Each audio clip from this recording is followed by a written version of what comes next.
Hey, it's Midnight Raven, and today is the 30-day fitness challenge for 2021. If you're joining me, it is July. It is Fitness and Health Month on my channel, and today we are looking at 22 of the weirdest foods from around the world. I have scoured the internet for the weirdest foods that you can imagine, and I found a page on the internet, and it's called the 22 Weirdest Foods Around the World.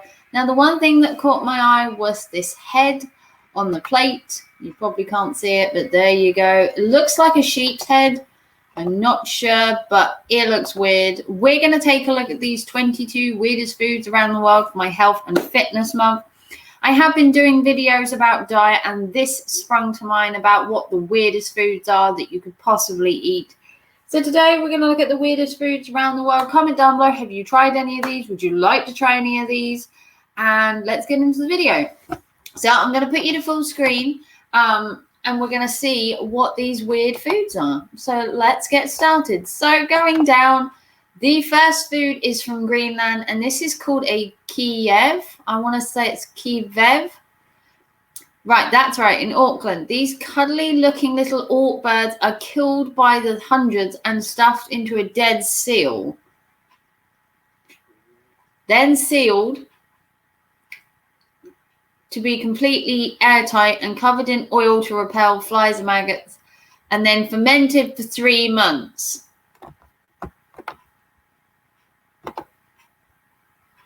No. As appetizing as that looks, no. It looks horrible. Oh, the poor little orc birds, though. No. Okay, moving on. So it's a pungent, toxic smelling bird, a very mature cheese or liqueur. The dish is often eaten during the winter. Yeah, still not feeling it. Apparently they eat it at Christmas or on your birthday. I wouldn't eat that ever. Next, penis fish from South Korea. Oh, yes. Okay. Of course, we wouldn't want to eat a fish shaped like a penis. Well, in South Korea, it's a penis fish is a delicacy. This penis fish is traditionally eaten raw, sliced, and served with savory sesame seed oil. It's a bit bland and a bit tasteless, which makes the sauce crucial. Yeah, again, I'm not feeling it. It's not looking good. Next, we have the hakal from Iceland. The hakal. This is a delicacy from Iceland, and this is fermented shark meat. It's famed for its pungent odor. It takes 9 weeks to ferment to reduce the natural toxins in the meat, and then it's ready to eat with no cooking required at all. So it's kind of, I don't know. This one isn't as bad as the rest. Yes, it probably is a bit, but it doesn't seem as bad. Okay, moving on, we have snake soup from China. So to be fair, eating snake is probably no different to eating chicken, pork, or any kind of animal. I would assume. It doesn't look appetizing though. This is snake soup. It's a 2,000-year-old delicacy eaten through China, but also parts of Asia. The different snakes can be used, and often a customer will pick out the snake they want to use. Basically, you get to pick your snake, then they kill it, and then you get to eat it. However, the most popular snakes eaten are python and water snake.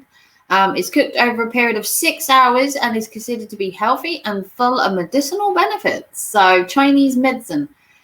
Next, we have a sheep's head from Norway, or a samalahove. A sheep's head, although not particularly well known for their weird food, the Norwegian recipe for sheep's head wins the prize for just being odd. Yeah. Apparently it's a traditional recipe, and it's usually eaten on the Sunday before Christmas. Not really for me, but each to their own. Next, we have surströmming. This is from Sweden, or surströmming. Some of the things I can't pronounce. I am very sorry. So this is a well known as the world's smelliest food, and it's for a good reason. It's stinky fermented fish, and it's banned in most places. I can see why. It's banned on planes due to the powerful odor. I'd just ban it everywhere. Sweden usually eats this with thin flatbreads and oat breads. Has a salty flavor, and it tastes awful. And this dish is only for the brave. Well, that's not me then. Okay, we're going to Hominga Colonna, and these are edible fat-bottomed ants. And this is from Colombia. These are fat-bottomed ants. They're a popular delicacy where they're either roasted or eaten like peanuts. There are a lot of health benefits to eating them. Protein, they're considered to be an aphrodisiac, so if you want to get a bit jiggy with it, maybe eat a couple of these fat-bottomed ants. Again, each to their own.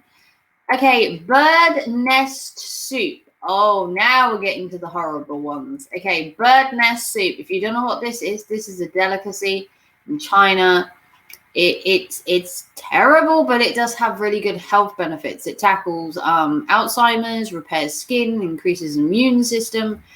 It's a endlessly terrible brothy soup. It's a delicacy. However, it's not known for it being appetizing. It is a quite nasty soup. But again, if you want to get healthy, if you want the nutrients and all the health benefits that come with it, then maybe for you. Now we got the Tamaloke woodworm from the Philippines. Looks not very appetizing. So this is a favorite Filipino dish found in decaying rotten logs in swamps. The wood is then cracked open to extract the slimy creature, and once you crack the log, you will find the wiggly worm thing. Similar to an oyster, has a fishy, slimy texture, complemented by its off-putting stench. So none of these foods smell good. We've learned that. Okay, these are cow's intestines. This is tripas tacos. So this isn't maybe so bad. Cow's intestines. So this is a recipe made from cow's intestines. It's tripas or tripe. It's not actually that uncommon. We eat tripe in the UK. I personally don't, but you can eat it. In fact, there are lots of countries around the world that it's traditionally eaten, but Mexico and Portugal are two of the countries that have continued to eat it regularly. You can get tripe in the UK. Next, we have deep fried butter balls. Okay, these don't sound too bad. So land of the free, home in the deep fried butter. That's right. Americans have decided to take a large piece of fat and deep fry it. So this is more sickly, probably deep frying butter. I mean, each to their own. It's not the worst thing on this list, mind you. There are plenty of terrible food items, and that's definitely not one of them. Next, we have Shikoru. This is from Japan, and okay, so this is squid's intestines that have been fermented in their own viscous guts. It's stinky, slimy, and an acquired taste. I can see that. Okay, goat's intestines. This is buchada de bode from Brazil. And this is goat's intestines. So not the worst thing about this dish is the look of it. It's essentially the intestines of a kid goat that is cooked and served in the stomach. Kind of like a haggis in the UK. In Scotland, they have a haggis, which is lamb's intestines and that. Kind of the same. Haggis is similar to its very Scottish thing. So like I said, it's very similar. So it's basically intestines cooked. This is Kai Guinea from Peru. And this is fried guinea pig. It's a traditional Bavarian dish, and it is served to celebrate in Peru. I don't know about keeping the head on it and the legs. Maybe if it was just the meat. I think it's sometimes how they present it. So this is hugely popular in Peru. Usually it's spit roasted or it's fried. It's eaten in South America, Colombia, and Bolivia. It's basically a cooked guinea pig that's served with meat and potatoes. Next, we have century egg. Okay, so this is a really old egg. It's a black preserved egg of a duck or a chicken or a quail. The century name got its name from the art of preserving the eggs for hundreds of years before eating it, but more commonly, they're just a few months old. So it's a very old, stinky egg, basically, and the skin turns black with a dark green yolk after being preserved in clay, ash, or quicklime. I'm not really sure I want to eat an egg that's like 3 months old. Next, we have stuffed moose heart from Canada. Obviously, Canada being the home of the moose. In fact, this dish does something very typical of the interesting dishes. And this is stuffed moose heart from Canada. Like most dishes, the Bavarian dish made from the cow's heart, this is basically just utilizing other organs of the animal so that no animal is basically wasted. You basically clean the moose heart inside and that, and then you stuff it with garlic, celery, onion, sage, herbs, and then you roast it, and then you slice it up to eat. So not too bad. Okay, now we've got fruit bat soup from Palau. It's called Palau. So this is probably the more disturbing one for me. This is fruit bat soup. And it's one of a staple local diets. Fruit bats get their name from the fact they feed on, you guessed it, fruit, as opposed to most bats who feature on insects. So this is basically a bat in a soup, which pains me because I love bats.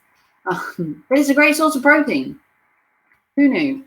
Next, we have crocodile skewers. So this is probably no different to eating, like I said, pork or beef. So in the USA, they make a similar recipe of alligator meat. This is eaten in regions of Florida, Louisiana, where crocodiles are a common pest, so they kill them and eat them, basically. Put them on a barbie, make them into skewers, nothing really different to like pork or chicken there. Jellied moose nose, okay, from Canada. So then I have a picture of the actual food here, but jellied moose nose is a delicacy in Canada and Alaska, where a moose's nose is cooked in garlic, salt, pickling spices, and vinegar, and then cooled in a broth to form a jelly-like substance. Unfortunately, there is no picture for this. Probably good. Okay, bull's testicles from Argentina. Oh, yes, bull's testicles. So what doesn't look like a delicious piece of meat, probably the grossest part of the animal to eat, is the testicles. This is in Argentina, Spain, and Mexico. They are fried, served with salsa. I could say I could quite happily not eat this. I do eat haggis, which is like lamb's intestines and that, but I think I draw the line at testicles. Next one is the dancing shrimp, or gu ten, from Thailand, and this says live dancing shrimp. Okay, so this is a delicacy from northern Thailand where a bowl of live shrimp are doused in sauce and served to the customer to eat raw. So the shrimps are often calm until they're covered in the sauce, then they cause them to jump around to escape, and you're meant to eat them while they're still alive. This is one of the most bizarre sensory experiences you will ever have eating. So they're alive and calm, you douse them in sauce, and then you eat them alive.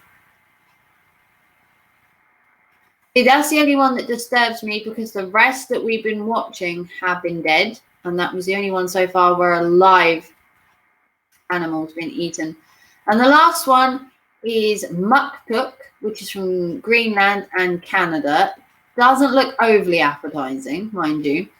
So this is an Inuit delicacy. Obviously, this means that this is for the Eskimos, consisting of skin and blubber of bowhead narwhals or beluga whales cut into chunks. It's often served raw, but can be pickled and deep fried. So basically, this is fat from a whale.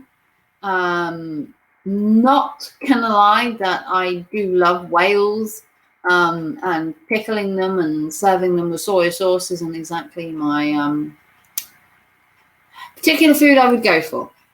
So that was 22 of the weirdest foods around the world. I do have 2 more videos coming on weird food. I do have the 50 weirdest, let me see what the other one is called. So that was that one. I have 2 other videos coming up in the pipeline. I have the 50 weirdest foods from around the world. So we might see some of the similar ones here, but there are quite a few on there that hopefully you won't have seen. And then we are doing another one called the 35 weirdest, strangest foods you will ever taste. If you're a traveler, basically. So hopefully we're going to find some more weird foods. If you've tasted any of these, let me know down below. I've had absolutely none of these, and you can probably see why. I'm kind of like, some of these seemed pretty weird, but to some people, these are a staple everyday diet. So comment down below what you would eat from this. Have you tried any of this? I've eaten haggis that's similar to one of these. But if you want to see more, big thumbs up, like, subscribe, and I'll see you all very soon for another 30-day health and fitness challenge video. Take care and thanks for watching. Love you all. Bye.